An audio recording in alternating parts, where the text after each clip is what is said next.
પ્રયાગરાજમાં મહાકુંભ મેળાના સેક્ટર 22માં આગનો બનાવ બન્યો। આગની ઝપેટમાં અનેક પંડાલ રાખ થઈ ગયા છે। ભારે જહેમત બાદ ફાયર બ્રિગેડે આગ પર કાબૂ મેળવ્યો હતો। સદનસીબે જ્યાં આગ લાગી તેની નજીક કોઈ શ્રદ્ધાળુઓ નહોતા। મહાકુંભ દરમિયાન ત્રીજી વાર આગની ઘટના સામે આવી છે।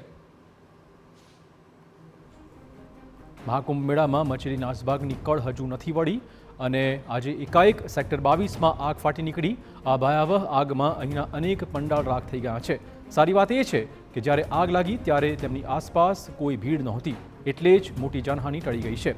ફાયર બ્રિગેડે આગ પર કાબૂ મેળવ્યો છે, પરંતુ આગ કેવી રીતે લાગી તે કારણ હજુ સુધી સામે નથી આવી શક્યું। આપને કહી દઈએ કે મહાકુંભમાં લાગેલી આ આગની ત્રીજી ઘટના હતી। સૌથી પહેલા 19 જાન્યુઆરીના રોજ સેક્ટર 19માં સિલિન્ડર ફાટવાના કારણે આગ લાગી હતી, જેની ઝપેટમાં 180 જેટલા તંબુ આવી ગયા હતા। તો 25 જાન્યુઆરીના રોજ પણ ભયાવહ આગે કેટલાક વાહનને પોતાની ઝપેટમાં લીધા હતા। સેક્ટર 2 નજીક વાહનમાં આગ ભડકી હતી। જોકે ફાયર બ્રિગેડે ત્વરિત કામગીરી પાર પાડતા દુર્ઘટના ટળી ગઈ હતી મોટી। આજે ફરીવાર મહાકુંભમાં ભડકેલી આગે લોકોની ચિંતા વધારી હતી।